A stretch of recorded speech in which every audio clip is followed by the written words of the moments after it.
السلام علیکم ناظرین کرام، نئی ویڈیو میں آپ کو خوش آمدید کہتے ہیں۔ عمران خان اور بشرا بی بی سمیت پی ٹی آئی کے رہنماؤں اور کارکنان کے مقدمات کے لیے کیا ججز خرید لیے گئے ہیں؟ کیا اعلیٰ عدلیہ کے ججز واقعی حکومت کی جیب میں آ چکے ہیں؟ کیا ججز کمپرومائز کر چکے ہیں؟ حکومت اور ججز کے درمیان کیا ڈیل ہوئی ہے؟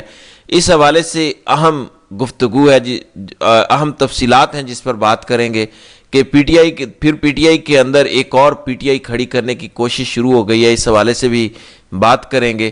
پھر خیبر پختونخوا میں حکومت اور اسٹیبلشمنٹ کے پاس آپشن ختم ہو چکے ہیں۔ آپشن ختم ہونے کے بعد جبکہ ابھی لڑائی کا آغاز بھی نہیں ہوا، اس بڑی لڑائی کے آغاز سے پہلے اسٹیبلشمنٹ کا سارا گولہ بارود کیسے ختم ہوا ہے، اس پر بات کریں گے۔ خیبر پختونخوا میں کیا صورتحال ہے، شکست کو فیس سیونگ میں کیسے بدلنے کی کوشش کی جا رہی ہے۔ پھر حکومت نے ایک بار پھر عمران خان اور ان کی اہلیہ بشرا بی بی کو ایک نئی آفر پیش کی ہے، وہ آفر کیا ہے، اس حوالے سے بھی اس ویڈیو میں بات کریں گے۔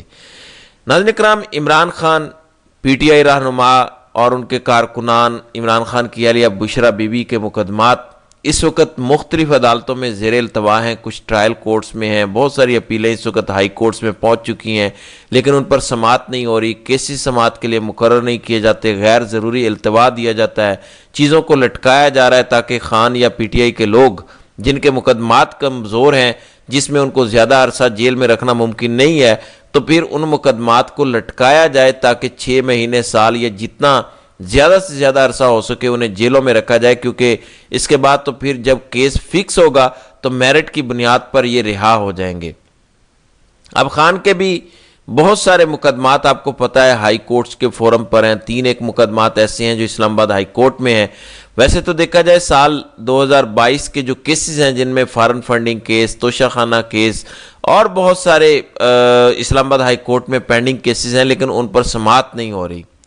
دوسری جانب معاملہ یہ بن رہا ہے کہ وفاقی حکومت اب ججز خریدنے کی بات کر رہی ہے۔ ججز کیسے خریدے جائیں گے، کیسے خریدے گئے ہیں اور آنے والے دنوں میں کیا ہوگا، اس حوالے سے وفاقی حکومت کی جانب سے خان اور بشرا بی بی کے فیصلوں میں، ان کے جو مقدمات میں متوقع فیصلے ہیں، ان پر ایک اندیا دیا گیا ہے وفاقی حکومت کی جانب سے۔ خاص طور پر خان اور بشرا بی بی کے خلاف 190 ملین پاؤنڈ کیس میں سزا برقرار رکھنے کا اشارہ دیا گیا ہے وفاقی وزیر طارق فضل چودھری کی جانب سے۔ وہ کہتے ہیں کہ خان حکومت کی تحویل میں نہیں ہے اور اعلیٰ عدالتوں میں عمران خان کی سزا برقرار رہے گی۔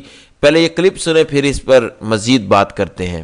مطلب بظاہر لگ رہا ہے کہ عمران خان جو ہے وہ حکومتی طویل میں ہے، حکومت نے انہیں اندر کیا ہوا ہے، وزراء سے وہ مل رہے ہیں کہ شاید وزراء کے پاس کوئی اتھارٹی ہے یا پرائم منسٹر کے پاس کوئی اتھارٹی ہے عمران خان کو رہا کرنے۔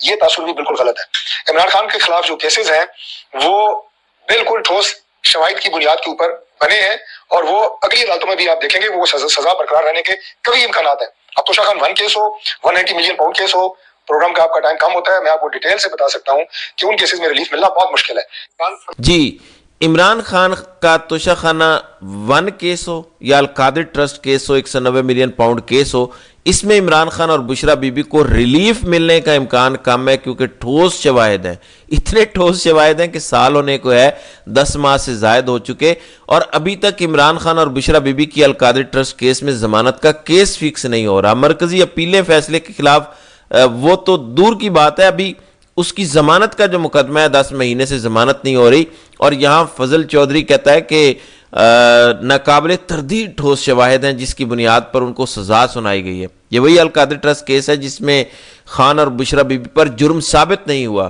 جنہوں نے زمین خریدی، فراگوگی نے، اس نے سارے کاغذات جمع کروائے، مارکیٹ ریٹ سے زیادہ زمین خریدی، یہ چیز بھی عدالت کے سامنے آ چکی ہے۔ اس کے علاوہ 190 ملین پاؤنڈ کرپشن کا الزام ہے، وہ اس وقت وفاقی حکومت کے اکاؤنٹ میں جا چکے ہیں۔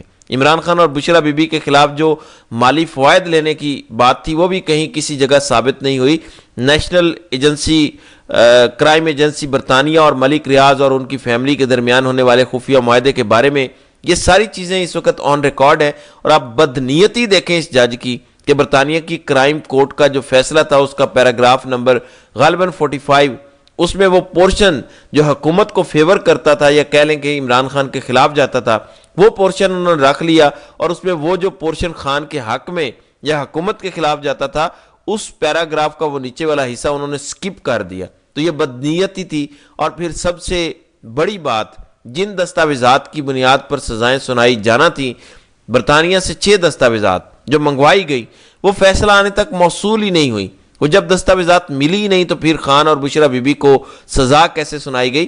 اور سب سے بڑی بات، اگر اتنا ٹھوس اور مضبوط کیس تھا تو خان کی صرف ضمانت کا کیس 10 ماہ سے کیوں لٹکا رکھا ہے؟ آپ جلدی جلدی کیس لگاتے، ترجیح بنیادوں پر کیس سنتے۔ اب ڈوگر صاحب کو بھی آپ لاہور ہائی کورٹ سے امپورٹ کر کے لائے ہیں۔ سپریم کورٹ میں بھی آپ کے آئینی ترمیم والے ججز بیٹھے ہیں جو حکومت کے حق میں فیصلہ دیتے ہیں، جن کو جو حکومت اور اسٹیبلشمنٹ کے حامی ارکان جوڈیشل کمیشن کے ذریعے اپوائنٹ کرتے ہیں۔ تو سوال یہ پیدا ہوتا ہے کہ پھر حکومت تاخیر کیوں کر رہی ہے؟ اس کا مطلب یہ ہے کہ یہ تاثر دینے کی کوشش ہو رہی ہے کہ خان اور بشرا بی بی کی رہائی ممکن نہیں ہے، اور 26ویں آئینی ترمیم کے بعد خاص طور پر وفاقی وزیر ٹی وی پر بیٹھ کر یہ کہے کہ یہ سزائیں برقرار رہنے کا کبھی امکان ہے، تو ان کو کس نے یقین دہانی کرائی؟ کیا ججوں کا اور حکومت کا آپس میں رابطہ ہے؟ کیا کوئی نیکسس بنا ہوا ہے؟ کیا ہائی کورٹ اور سپریم کورٹ کی کمیونیکیشن ہوتی ہے؟ یہ ایک دوسرے کو فیصلے اور کیسز بتاتے ہیں کہ آج ہم نے یہ کیس لگانا ہے، ہم نے یہ فیصلہ کرنا ہے؟ کیا من پسند کیسز لگا کے من پسند فیصلے لیے جا رہے ہیں؟ کون کون سے ججز ہیں جن کے بارے میں حکومت کو یقین ہے کہ یہ ججز عمران خان اور بشرا بی بی کے خلاف فیصلے دیں گے؟ مین اگر دیکھا جائے تو توشہ خانہ 1 اور Al-Qadir trust case 190 million pound case Islamabad high court میں پینڈنگ پڑے ہیں، اور کیس کون سن رہا ہے؟ سرفراز ڈوگر کی سربراہی میں 2 رکنی بینچ۔ مطلب واضح ہے کہ کیا ڈوگر کمپرومائزڈ ہے، حکومت کے ساتھ رابطوں میں ہے؟ خان کو سزا دینے کے حوالے سے کیا انہوں نے حکومت کو یقین دہانی کروائی ہے؟ اگر آزاد ملک ہوتا تو ڈاکٹر طارق فضل چودھری کو بلا کے پوچھا جاتا کہ کس بنیاد پر آپ نے یہ دعویٰ کیا کہ یہ سزائیں برقرار رہیں گی؟ کون سے ایسے ناقابل تردید شواہد ہیں جس بیس پر آپ نے یہ کہا ہے؟ کیونکہ جو ٹرائل کورٹ کا فیصلہ ہے اس کے اندر تو سکم اور خامیاں اتنی ہیں جن کا کوئی حساب نہیں۔ تو کلیئر ہے کہ ڈوگر صاحب پھر ممکنہ طور پر حکومت کے ساتھ رابطوں میں ہیں، حکومتی وزراء کے ساتھ رابطوں میں ہیں، انہیں یقین دہانی کروا رہے ہیں کہ آپ بے فکر رہیں، خان کی توشہ خانہ اور القادر ٹرسٹ کیس میں سزائیں برقرار رکھوں گا۔ اور ڈوگر صاحب کو میرا نہیں خیال کہ کوئی بہت زیادہ کریڈیبلٹی یا اپنی ساکھ کی فکر ہے، کیونکہ اگر ایسا ہوتا تو وہ خود کو غیر جانبدار ثابت کرنے کی کوشش ہی کرتے۔ دوسری جانب عمران خان اور بشرا بی بی کو ایک بار پھر پرپوزل دیا گیا کہ اگر عمران خان اور بشرا بی بی چاہیں تو ان کو بنی گالہ منتقل کیا جا سکتا ہے۔ یہ تجویز سب سے پہلے ڈاکٹر طارق فضل چودھری کی جانب سے ہی دی گئی تھی۔ کہا گیا کہ ایک درخواست دینا ہوگی، وہ درخواست دیں کہ عمران خان اور بشرا بی بی بنی گالہ یا زمان پارک منتقل ہونا چاہتے ہیں، تو پھر حکومت انہیں منتقل کر دے گی۔ لیکن یہ سب پلاننگ کا حصہ تھا، مقصد پی ٹی آئی کو ٹریپ کرنا تھا۔ اگر کوئی درخواست فرض کریں آ بھی جاتی تو ایسا انہوں نے کرنا نہیں تھا۔ یہ آفر پہلے بھی مسترد کی گئی، پی ٹی آئی نے اس کو اس قابل نہیں سمجھا کہ اس پر کسی قسم کی بات کرے یا رد عمل دے۔ پھر ہماری اسٹیبلشمنٹ کے پاس خیبر پختونخوا میں آپشنز ختم ہو چکے ہیں، ابھی بڑی لڑائی شروع نہیں ہوئی۔ ابھی تو پی ٹی آئی نے خیبر پختونخوا میں صرف ایک پریس کانفرنس کی ہے، جس کے بعد نون لیگ کا قبلہ درست ہو گیا۔